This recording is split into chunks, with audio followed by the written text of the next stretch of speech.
দৃষ্টি সতৰ্ক হৈ থাকিব কেৱল মাত্ৰ ৰাজনৈতিক স্বাৰ্থ সিদ্ধিৰ বাবে যদি চৰকাৰখনে এনে ব্যৱস্থা কৰিবলৈ যায় পিছৰ পৰ্যায়ত কিন্তু তেখেতসকলৰ বিৰুদ্ধেও আমি মাত মাতিবলৈ বাধ্য হ'ম আৰু লগতে এটা কথা আজি চৰকাৰখনক আমি ক'ব বিচাৰিছো যদি আপোনালোকে প্ৰকৃতাৰ্থত অসমৰ পৰা বিদেশী বহিষ্কাৰ কৰা বিষয়টো যদি গুৰুত্ব সহকাৰে লৈ যাব বিচাৰিছে তেতিয়াহ'লে হেওতিয়াকৈ যিটো বিষয় চৰ্চাত আছে অসম চুক্তিৰ 6 নং দফা কাৰ্যকৰীকৰণৰ যিটো বিষয় অসম চুক্তিৰ 6 নং দফাটো কাৰ্যকৰীকৰণৰ ক্ষেত্ৰতো আপোনালোকে সমানে গুৰুত্ব প্ৰদান কৰিব বুলি আমি আশা প্ৰকাশ কৰিছো আৰু আমি আমাৰ তৰফৰ পৰা আপোনালোকলৈ আমি আহ্বান জনাইছো এইকেইটা আছিল আমাৰ আজিৰ সংবাদমেলৰ মূল বিষয় ইয়াৰ পিছতে আমাৰ মাজত উপস্থিত থকা সংগ্ৰামী সেনা অসমৰ পংকজ খাউণ্ড ডাঙৰীয়া আছে তেখেতে আপোনালোকৰ সন্মুখত বক্তব্য দাঙি ধৰিব ইতিমধ্যে আপোনালোক সকলোৱে অৱগত যে কেন্দ্ৰীয় চৰকাৰৰ নিৰ্দেশনাত অসম চৰকাৰে অসমৰ পৰা অবৈধ বাংলাদেশী বিতৰণৰ এটা প্ৰক্ৰিয়া ইতিমধ্যে আৰম্ভ কৰিছে আৰু আমি আপোনালোকক জনাব বিচাৰিছো যে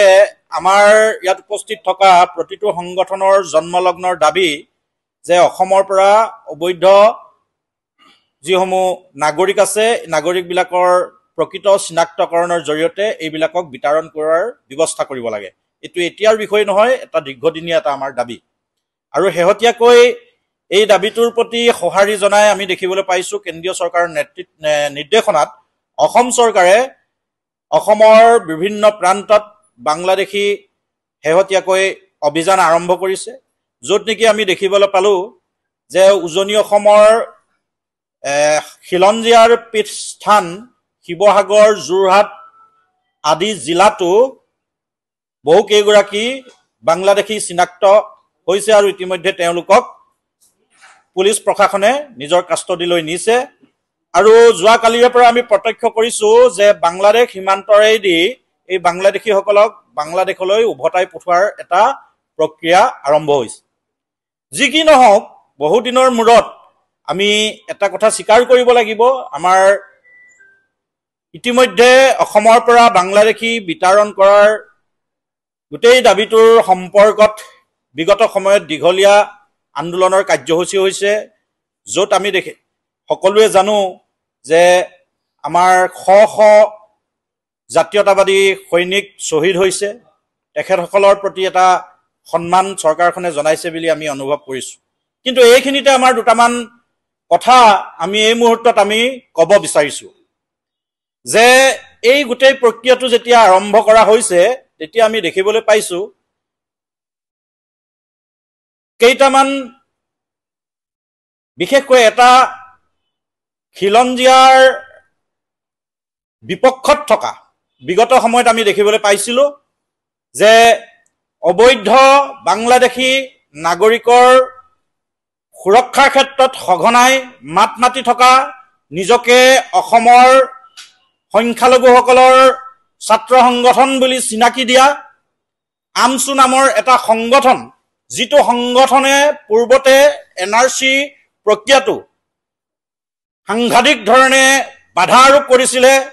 বৰপেটা কাণ্ডৰ কথা যি নেকি আজি আমি প্ৰতিজন অসমীয়াই আজি তাৰিখত স্বীকাৰ কৰিব লাগিব তেখেতসকলে যি কাণ্ড সংগঠিত কৰিছিলে সেইটো সংগঠন হৈছে সংখ্যালঘু সংগঠন আমছু এই আমছুৰ শেহতীয়া যিসমূহ গতিবিধি এই গতিবিধিৰ দ্বাৰা আমাৰ এটা কথা আমি উপলব্ধি কৰিছো যে তেখেতসকলে এই বৰ্তমান বাংলাদেশী বিতৰণ কৰাৰ এই যি প্ৰক্ৰিয়াটো বুমেৰাং কৰিবৰ কাৰণে তেখেতসকলে চেষ্টা কৰি আছে আজি তাৰিখত আমি এই তিনিওটা সংগঠনৰ তৰফৰ পৰা এই আমছু নামৰ সংগঠনৰ কেন্দ্ৰীয় নেতৃত্বক এটা প্ৰত্যাহ্বান জনাব বিচাৰিছো যাতে এটা কথা স্পষ্টকৈ ক'ব বিচাৰিছো শিৱসাগৰৰ পৰা যে অসমৰ যিসমূহ খিলঞ্জীয়া সংখ্যালঘু জনসাধাৰণ আছে সংখ্যালঘু জনসাধাৰণৰ পক্ষত আমি প্ৰতিটো জাতীয় সংগঠন আগৰে পৰা আছো আৰু ভৱিষ্যতলৈও থাকিম কিন্তু কোনোবাই নিজকে সংখ্যালঘুসকলৰ অভিভাৱক বুলি দেখুৱাই কেৱল মাত্ৰ অবৈধ বিদেশীসকলক ৰক্ষণাবেক্ষণ দিবলৈ কিন্তু চেষ্টা নকৰে যদিহে আপোনালোকে এনেদৰে প্ৰতিবাৰে এই বিদেশী নাগৰিকক বিতৰণ কৰাৰ বিষয়টোত হস্তক্ষেপ কৰি গোটেই বিষয়টো বুমেৰাং কৰাৰ যদি আপোনালোকে চেষ্টা কৰে তেতিয়া নিশ্চিতভাৱে আপোনালোকে আমাৰ প্ৰত্যাহ্বান ল'বলৈ সাজু হৈ থাকক। কৈছো যে এই আমচু নামৰ সংগঠনটো কোনো খিলঞ্জীয়া অসমীয়াৰ অভিভাৱক নহয়। গতিকে আপোনালোকে অসমত অসমীয়াৰ অভিভাৱক দেখুৱাই এনেকুৱা ধৰণৰ স্পৰ্শকাতৰ বিষয়বিলাকত বুমেৰাং কৰিবলৈ চেষ্টা নকৰিব। যদি আপোনালোকে চেষ্টা কৰে, আমি সংগ্ৰামী যুৱ ছাত্ৰ পৰিষদ অসম, আজি সংগ্ৰামী সেনা, অসমীয়া যুৱ মঞ্চ আছে, আমাৰ কিন্তু প্ৰত্যাহ্বান ল'বলৈ আপোনালোকে সাজু হৈ থাকক। তাৰ লগে লগে আৰু এটা কথা আমি ক'ব লাগিব, এটা ৰাজনৈতিক দল,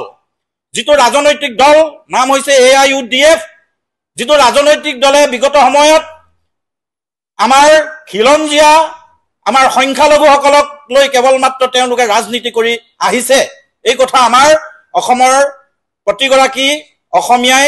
এই কথা জানে, আমাৰ সংখ্যালঘুসকলেও এই কথাটো তেখেতসকলে স্পষ্টকৈ অনুভৱ কৰে। কিন্তু এই ক্ষেত্ৰত তেখেতসকলৰ যিসমূহ ৰাজনৈতিক নেতাপালি নেতা আছে, শেহতীয়াকৈ তেখেতসকলৰ যিসমূহ বক্তব্য, এই বক্তব্যবিলাকৰ পৰা আমি এটা কথা অনুভৱ কৰিছো যে গোটেই বিষয়টো বুমেৰাং কৰিবৰ কাৰণে এই AIUDF নামৰ ৰাজনৈতিক দলটোৱেও কিন্তু অহৰহ প্ৰচেষ্টা কৰি আছে। গতিকে AIUDF নামৰ এই ৰাজনৈতিক দলটোকো আমি আজিৰ এই সংবাদমেলৰ জৰিয়তে সকীয়াই দিছো যে খিলঞ্জীয়া অসমীয়াৰ প্ৰভুত্ব ৰক্ষাৰ এই যিটো বিষয়, যিটো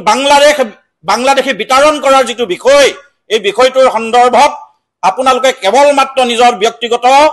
ৰাজনৈতিক স্বাৰ্থ সিদ্ধি কৰিবৰ কাৰণে এই গোটেই বিষয়টো বুমেৰাং কৰিবলৈ যাতে চেষ্টা নকৰে। কিন্তু আপোনালোকে যদি এনেদৰে বুমেৰাং কৰিবলৈ আপোনালোকে ৰাজনীতি কৰিবলৈ বিচাৰে, তেতিয়াহ'লে অনাগত সময়ত কিন্তু আপোনালোকে তীব্ৰ প্ৰত্যাহ্বানৰ সন্মুখীন হ'ব। এইখিনিতে আমি এটা কথা স্পষ্টকৈ ক'ব লাগিব যে এই সমগ্ৰ বিষয়টোৰ সন্দৰ্ভত যেতিয়া NRCৰ উন্নীতকৰণৰ ব্যৱস্থাটো হৈছিলে, সেই সময়ত NRCখনৰ ক্ষেত্ৰত যথেষ্ট কিন্তু আঁসোৱাহ থাকি গৈছিলে। বিভাগীয় যথেষ্ট সংখ্যক বিষয়া কৰ্মচাৰী সেই সময়ত কিন্তু দুৰ্নীতিত লিপ্ত হৈছিলে, দুৰ্নীতিগ্ৰস্ত হৈছিলে। এই কথাটো আপোনালোক সকলোৱে জানে, অসমৰ ৰাইজে জানে। সেই সময়তে আমি অসমৰ প্ৰায়সমূহ সংগঠনেই, আমি সংগ্ৰামী যুৱ ছাত্ৰ পৰিষদ অসমেও এটা কথা দাবী উত্থাপন কৰিছিলো যে NRCৰ এই সমগ্ৰ বিষয়টো পুনৰ নিৰীক্ষণৰ এটা ব্যৱস্থা কৰিব লাগে। কাৰণ সেই সময়ত যিমান NRCৰ জৰিয়তে যিমান সংখ্যক বিদেশী চিনাক্তকৰণ কৰা হৈছিলে, কিন্তু আজি তাৰিখত আমি অনুভৱ কৰিছিলো যে তাতকৈও বহুত সংখ্যক বিদেশী কিন্তু চিনাক্তকৰণ প্ৰক্ৰিয়াটোত ক'ৰবাত নহয় ক'ৰবাত বেমেজালিৰ সৃষ্টি হ'ল। ইয়াৰ মূল কাৰণটো হৈছে সেই সময়ত NRCত যিসমূহ বিষয়া কৰ্মচাৰীৰ দায়িত্বত আছিলে, তেখেতসকল দুৰ্নীতিত লিপ্ত হৈছিলে। বহুতে ভুৱা কাগজ পত্ৰ প্ৰদান কৰি কিন্তু NRCত তেখেতসকলে নাম সুমুৱাইছিলে। আৰু সেইকাৰণে আমি কৈছিলো যে এতিয়ালৈকে যিমানসমূহ বিদেশী চিনাক্তকৰণ কৰা হৈছে সিমানেই যথেষ্ট নহয়, আৰু বহুত বিদেশীৰ নাম তেখেতসকলে ভুৱা নথি পত্ৰ দি NRCত সুমুৱাই লৈছে। গতিকে NRCৰ পুনৰ নিৰীক্ষণৰ ব্যৱস্থাটো কৰিব লাগে আৰু সঠিকভাৱে বিদেশী চিনাক্তকৰণ কৰিহে বিদেশী খেদা গোটেই বিষয়টো